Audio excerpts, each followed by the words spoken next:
All right. Hi, everyone. My name is Chelsea, and these are my teammates, Pia, Chris, and Shannon. We're part of the Chemical and Biomolecular Engineering Department here at Penn, and we're on Team TereCycle. So what we aim to do is to make PET plastics a more sustainable solution for the environment. Why is this a problem? Sorry, if you could hit the next slide, or I can go. Yeah. Sorry about that. So what we aim to do is to make plastics more sustainable, and most consumers don't know this because we've been greenwashed by the plastics industry to believe that most plastics are in fact sustainable and recyclable.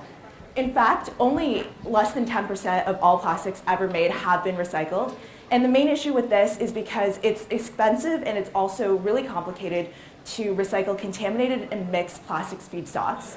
Our team aims to change that, and we'll be designing a production facility that is capable of recycling 100,000 metric tons of PET plastics per year. Our facility will be able to handle contaminated feedstocks as well, and we will be producing ethylene glycol, also known as EG, and dimethyl terephthalate, also known as DMT. These two monomers are the building blocks to create PET plastics, and thus we'll be referring to PET, DMT, and EG rather interchangeably throughout this presentation to reflect the fact that our EG and DMT is meant to be repolymerized into recycled PET. Our process will be economically viable, and we will also release at least 16% less emissions for our recycled PET compared to virgin PET feedstocks. Yep. So currently the PET recycling plants use a chemically intensive glycolysis process, which creates a lot of byproducts, making separations very difficult. We plan to innovate and create a chemically induced methanolysis process, which creates simpler separations and high purity products. So why should we join the PET recycling market today? Well, increased knowledge on climate change from places like the COP26 conference has led consumers to demand for more sustainable products from companies. As a result, recycled PET prices and demand have been at an all-time high, making this process a lot more economical and desirable. So moving on to our innovation, it's split up into three sections. First, the pre-processing section takes our feed of post-consumer PET waste. It debales it, cleans it, crushes it into bottle flakes, which is then fed into our reaction system. This is reacted with methanol and sodium carbonate at elevated temperatures to create DMT and ethylene glycol, which is then fed into our separation system and recycles back our catalysts and other additives to the reactor, and then separates and purifies DMT and ethylene glycol. So this is our basic process flow diagram, which shows the broad sections of our design that Chris just mentioned. Moving on to the next slide, this is our full process flow diagram. So in this diagram, each of the tan blocks represents one process that we've individually designed and costed. So my point for this slide is just to give you all an understanding of the scope and scale of our project, as well as the total number of different processes that are involved with our design. So our stakeholders are having troubles with both the beginning and the end of their plastic life cycle. So they want to use and sell recycled PET, but the supply of recycled PET is currently at capacity. Additionally, plastic waste disposal methods are currently very costly, both financially and environmentally. So our goal is to address both of these problems by producing more recycled PET to meet the demand, as well as use up any plastic waste that companies would otherwise dispose of. Conveniently, by addressing both of these concerns, we're also able to reduce the ecological footprint of PET production. So the most exciting part of our project is its environmental impact. We've calculated that by producing PET bottles using our recycled PET materials, we're able to reduce CO2 emissions from our process by 16% versus PET bottles that are produced using virgin feedstock. Other factors that we didn't consider in our calculation but can further reduce our greenhouse gas emissions include our lower reliance on fossil fuels, which can reduce our need for fracking, as well as our ability to redirect PET bottles as well as other plastics from landfills.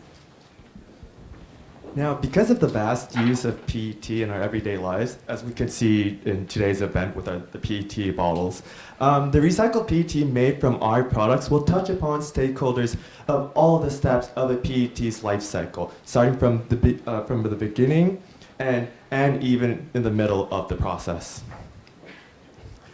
And one company that we would deem as our main competitor would be Loop Industries. Loop Industries is a Canadian company that also uses methanolysis process to make their recycled PET. They've claimed to have found a proprietary catalyst that operates at ambient conditions, have major partnerships to supply their recycled PET to PepsiCo or L'Oreal, and have a very high EBITDA margin of 50 to 55%. However, despite these initial excitements, they've faced allegations with manipulations of their test results and a lot of public doubt regarding their capital raising process. Despite these, I guess, negative envisions, Loop Industries do have a fair amount of traction, which is why we would like to structure TereCycle as a joint venture with Company X, which we cannot disclose at this moment. But Company X is a Fortune 500 specialty chemical company that has over a $10 billion market cap. And through this joint venture, both Company X and TereCycle will benefit by using this novel, environmentally friendly PET depolymerization process in order to increase the value of both brands. Now, the total addressable market of EG and DMT globally is currently $26.9 billion, and the serviceable addressable market of the recycled ethylene glycol and DMT is currently $8.6 billion. And considering how the sales of our first year at full operation will be $122 million, this will account for about 0.4% penetration of TAM and also 1.4% penetration of the SAM that we calculated. So as we can see, there is a really large opportunity for us to come in with TereCycle. We've also done market research and we've found that consumers and brands are willing to pay extra for sustainable products. Recycled PET right now is priced at a 16% premium to virgin PET, and TereCycle believes that we can price our products at a 16% premium similar to recycled PET to reflect the fact that we have a premium branded eco-friendly product. At this price, and given our installation schedule as well as our capital investments, we've modeled out our cash flows as well as our net present value. A couple things that I want to point out here is that we'll be cash flow positive by year 4 of operations, we'll be fully ramped in our facility by year 6, and by year 7 we'll be NPV positive. And I alluded to our capital investment before, but I just wanted to quickly go over our equipment costs. We have equipment costs that are broken down into the 3 sections of our engineering, so pre-processing, reaction, and separations, as well as storage for our feedstock and our products. But that's not all of our capital investment. We'll also be retrofitting an existing facility in partnership with Company X, and in total, our capital investment will come out to about $20 million.